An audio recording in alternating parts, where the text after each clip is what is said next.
स्वागत करते हैं दर्शकगण आप सभी का इस विशेष कार्यक्रम में, हिंदी साहित्य नामक कार्यक्रम।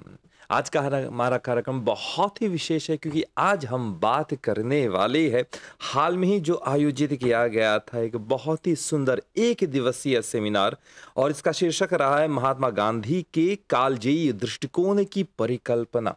इसके बारे में जरूर बात करने वाले हैं और आज हमारे स्टूडियो में आए हुए डॉक्टर जयचंद लाल बिहारी जी हाल के सेमिनार के कन्वीनर है और हिंदी साहित्य अकादमी के सलाहकार भी है आप, और साथ ही साथ भारत से एक बड़ी नहीं कहेंगे बल्कि एक सुंदर टोली आई थी, और हमारे स्टूडियो में आज उनकी चीफ आई है प्रोफेसर अनिल कुमार विश्वकर्मा जी। आप एक चीफ एडिटर है और वाग प्रवाह के चीफ एडिटर है और एक साहित्यकार भी है आप। तो शुरुआत करते हैं हिंदी साहित्य कार्यक्रम। आप लोगों के साथ हमारे साथ है डॉक्टर जयचंद लाल बिहारी जी। आप हमारे गुरुजी रह चुके हैं जी हाँ। तो संस्कार हमको बताते हैं कि कहना चाहिए। नमस्ते गुरुजी। हाँ, खुश रहो। कैसे आप? सब ठीक है। बहुत अच्छा लगा आप आए हमारे स्टूडियो में। तो थोड़ा सा गुरुजी हाल में जो आयोजित हुआ था सेमिनार, इसके बारे में थोड़ा सा बताइए। जी हाँ, अभी जैसे आप ही ने शुरुआत में कहा कि यह एक दिवसीय सेमिनार था, तो वैसे यह विचार कैसे उत्पन्न हुआ। बात यह है कि अनिल विश्वकर्मा जी, इनकी एक योजना है ये अंतर्राष्ट्रीय अवधि अकादमी की कि जो इंडियन डायस्पोरा है, जहाँ जहाँ हम लोग हैं, मतलब इंडियन डायस्पोरा वाले, वहाँ की या वहाँ की न कहेंगे, विश्व में जो ज्वलंत विषय है, जो ज्वलंत समस्याएं हैं, उन पर ये अक्सर सेमिनार आयोजित करते हैं। और शुरुआत हुई है मॉरिशस से। और जैसे कि अभी आपने कहा कि महात्मा गांधी के कालजयी दृष्टिकोण की पुनर्कल्पना 21वीं सदी के परिप्रेक्ष्य में, आजकल आप देख रहे हैं कि विश्व भर में एक तरह से अशांति फैली हुई है। तो महात्मा गांधी की जो ये अहिंसा और जो शांति का जो दर्शन है, इससे ज़्यादा आजकल और क्या प्रासंगिक हो सकता है। तो इसी विषय को लेकर जो है वो आलेख पढ़े गए वहाँ पर, और खुशी की बात है कि विदेशी वक्ताओं के साथ साथ मॉरिशन जो है वक्ता भी रहे वहाँ। तो एक दिवसीय कार्यक्रम रहा। जी हाँ। तो कार्यक्रम की प्रतिक्रिया कैसी रही, लोगों को कैसा लगा कार्यक्रम? मैं बताऊं आपको, यह सेमिनार जो है 2 भागों में हुआ।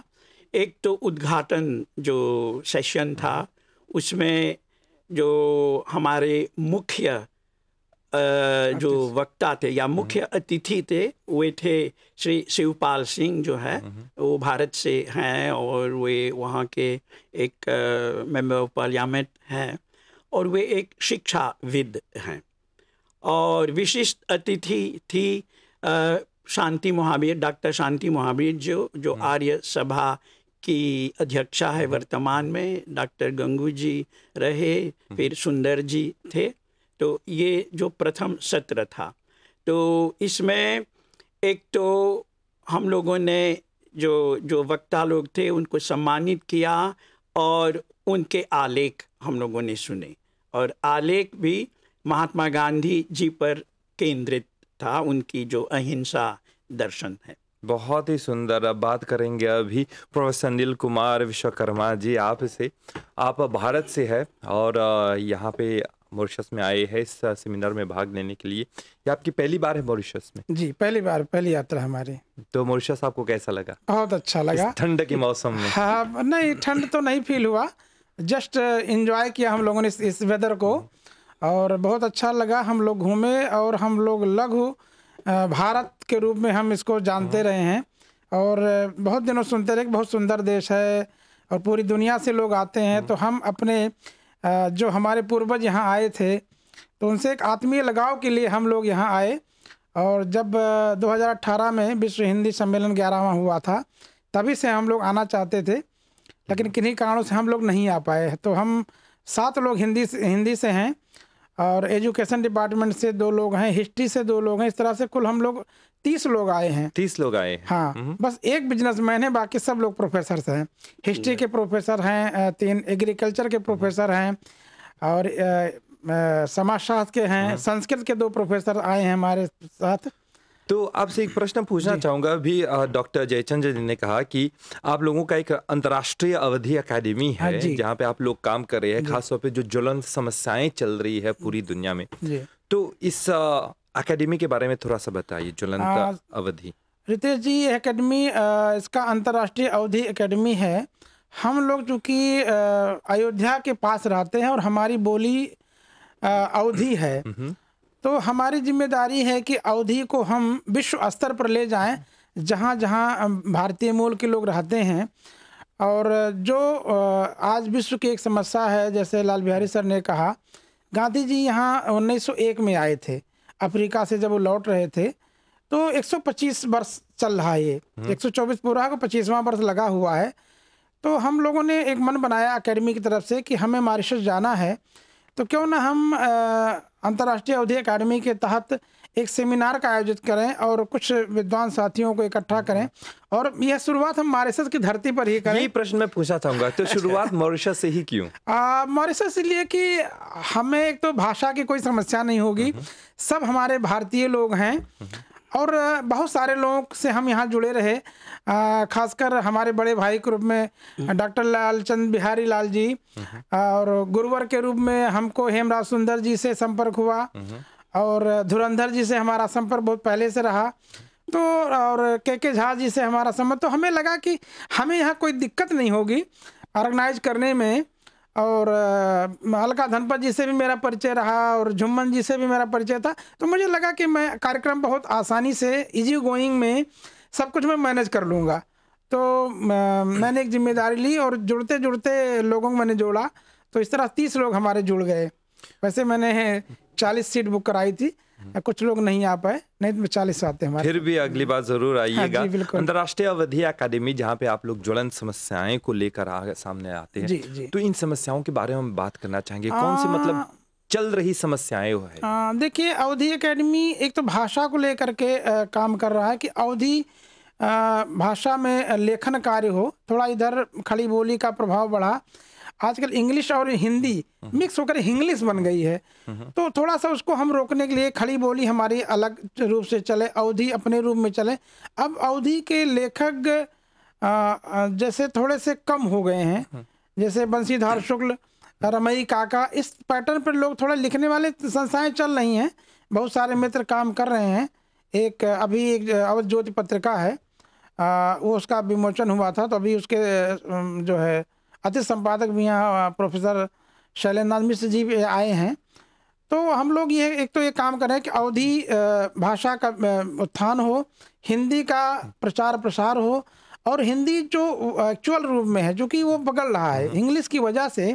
अब भारत में भी हिंदी इंग्लिश जो मीडिया की वजह से, सोशल मीडिया की वजह से, अब वो नहीं लिखना चाहते। धन्यवाद नहीं लिखेंगे, इंग्लिश भी बिगड़ रहा, थैंक्स लिखते हैं, THX लिख देते हैं। अच्छा, तो इंग्लिश तो चल जाएगा, लेकिन हमारे यहाँ वो हिंदी बिगड़ रहा है। तो एक तो उस पर है कि कम से कम जहाँ इंडियन डायस्पोरा के लोग हैं, भारतीय मूल के लोग हैं, उस हिंदी को संरक्षित करके रखें, भाषा हमारी, व्याकरण हमारा बिगड़ने ना पावे।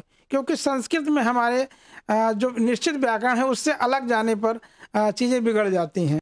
एक प्रश्न मैं डॉक्टर जयचंद जी आपसे मैं पूछना चाहूँगा, क्योंकि हम ज्वलंत समस्याओं के बारे में बात कर रहे हैं हिंदी को लेकर, तो अभी राष्ट्रीय मतलब मॉरिशस के परिप्रेक्ष्य में बात करना चाहेंगे। हम जानते हैं कि हिंदी को पढ़ने वाले जो है वो कम हो गए हैं, खासतौर पे बच्चे जो है कॉलेज में देखेंगे वहाँ पे तो अभिभावक से, माँ बाप से पत्र लिखवाते और बोलते हैं कि अब हम हिंदी नहीं पढ़ना चाहेंगे। गुरु जी, आपने समाज को देखा है, दुनिया को देखी है, आपने हिंदी को आपने बढ़ावा दिया है, तो इन समस्याओं का समाधान आपके हिसाब से क्या होना चाहिए? देखिएगा रितेश जी, मैं सोचता हूँ कि ये अभिभावकों पर मतलब हम लोग विशेष काम करना चाहिए। क्योंकि अगर अभिभावक लोग अपने बच्चों को मतलब कन्विंस करें कि नहीं बेटा ये लेना चाहिए, और हम लोगों ने शुरू कर दिया। मैं DAV कॉलेज बोर्ड में भी मैं बैठता हूँ। हम लोग जो है जो PTA का जो है एसोसिएशन, वहाँ उन लोगों को बुलाने को हम लोगों ने सोचा है। और पेरेंट्स मतलब अभिभावकों से हम लोग बात करेंगे, मतलब और उनको मतलब वो कहेंगे कि देखिए आप अपने बच्चों को पढ़ाइए। और हिंदी, कुछ लोग कहते हैं कि हिंदी लेकर क्या करेंगे, मतलब ये उन लोगों का रहता है। लेकिन आजकल जो है हिंदी का भविष्य मैं कहूँगा उज्जवल है मॉरिशस में। ऐसी बात नहीं है, जैसे आप भी हिंदी के बल पर यहाँ आज वो कर रहे हैं, तो मैं सोचता, और आज भारत से हमारा व्यापार ये बढ़ रहा है इत्यादि। तो इस दृष्टिकोण से मैं सोचता हूँ कि हिंदी अभी भी मतलब जो है प्रासंगिक है, अभी भी हम लोगों को उसके ओर हम लोगों को बढ़ना चाहिए, हमारे बच्चों को प्रेरित करना चाहिए। जो गुरुजी बता रहे हैं उनसे मैं कुछ जोड़ना चाहूँगा कि गुरुजी ने बहुत ही सही कहा है कि उनसे हमने पढ़ा है भी, और हिंदी नहीं होती तो हम यहाँ नहीं बैठते, बल्कि हिंदी के ज़रिए ही हम अपना घर चला रहे हैं। और आप लोग भी हिंदी को अपनाइए। ये मत सोचेगा कि हिंदी आपके लिए क्या कर सकती है, बल्कि ये सोचेगा आप हिंदी के लिए क्या कर सकते हैं। इस तरह से हिंदी की जो भाषा है वो आगे बढ़ेगी, और हिंदी के साथ साथ उसकी संस्कृति भी आगे बढ़ेगी। लेकिन नहीं तो जैसा हम सब जानते हैं कि भाषा गई तो संस्कृति भी चली जाती है। भारत के बारे में हम जानना चाहेंगे। आजकल की दुनिया में हम देखते हैं कि टेक्नोलॉजी का बोलबाला चल रहा है, तो क्या टेक्नोलॉजी के आने से हिंदी का कोई नुकसान हो रहा है? टेक्नोलॉजी से हिंदी का नुकसान नहीं हो रहा है, इजी गोइंग हो गया है। अभी हम लोगों के यहाँ भारतवर्ष में मेडिकल की पढ़ाई, इंजीनियरिंग की पढ़ाई, भोपाल में तो मेडिकल की पढ़ाई शुरू हो गई है, उत्तर प्रदेश में भी मेडिकल की पढ़ाई शुरू हो गई है। अब ये जब से 2014 में हमारे माननीय प्रधानमंत्री नरेंद्र मोदी जी ने ये NEP 2020 लागू किया है, तो बहुत तेज़ी से जो हम लोग जापान के पैटर्न पर उसको लागू करें कि हम अपनी भाषा में सारा काम करेंगे। मेडिकल की पढ़ाई, इंजीनियरिंग की पढ़ाई बहुत दिनों तक चलता रहा कि भाई विज्ञान की भाषा हिंदी नहीं हो सकती, लेकिन ये एक सोच थी। आज चीन है, जापान है, अपनी भाषा की बदौलत सारा कुछ कर रहे हैं, तो अब ये हमारे भारतवर्ष में भी हो गया है कि हम हिंदी की बदौलत सारा कुछ कर लेंगे। एक प्रश्न जो आपका था कि हिंदी बच्चे क्यों नहीं ले रहे हैं, तो उसके पीछे एक है कि रोजगार परक हिंदी। अब हम लोगों के यहाँ भी पहले से भी चल रहा, पत्रकारिता का माध्यम, अनुवाद का माध्यम, बैंक में भी हिंदी के अधिकारी रखे जाते हैं। पूरा हमारी industry, Mumbai industry, film industry पूरी हिंदी पर ही निर्भर है। भोजपुरी भी एक बोली है, अब भाषा के रूप में उसका एक अलग फिल्म इंडस्ट्री बन रही है। तो ऐसा नहीं है, एक सोच हो गया, अंग्रेजी इतनी ज़्यादा व्याप्त हो गई, एक लंबे समय तक अंग्रेजी का बढ़ावा रहा। लेकिन अब जो मल्टीनेशनल कंपनियां हैं, दुनिया के लगभग 30 देशों में हिंदी पढ़ी और पढ़ाई जा रही है, क्योंकि आज हिंदी बाजार की भाषा हो गई है। अगर बाजार में, अगर अमेरिका को अपना प्रोडक्ट बेचना, हिंदुस्तान में बेचना है, तो उन्हें अपने CEOs को, अपने वर्कर्स को, अपने जो भी उनके मतलब जो इसका व्यापार करते हैं, उन्हें हिंदी सिखानी पड़ रही है। तो अब हिंदी टीचर्स की मांग बढ़ रही है। और अभी हमारे दुबई में कुछ मित्र, तो उनसे बातचीत, उन्होंने कहा कि सर वहाँ एजुकेशन के टीचर और हिंदी पढ़ाने वाले टीचर बहुत डिमांड है, क्योंकि प्रोडक्ट को बेचने के लिए समस्या हो रही है। क्योंकि भारत एक विशाल देश है, करीब 1 करोड़ 20 लाख की आबादी हमारी है, करीब लगभग 1.5 करोड़ के आसपास गणना में हो रही है। तो इतने, और पूरी दुनिया में है, पूरी दुनिया के हर कंट्री में है, तो प्रोडक्ट को बेचने में उनको ज़रूरत रहती है। अगर हमारी भाषा में किसी चीज़ का विज्ञापन होता है तो हम उसको जल्दी एक्सेप्ट कर लेते हैं।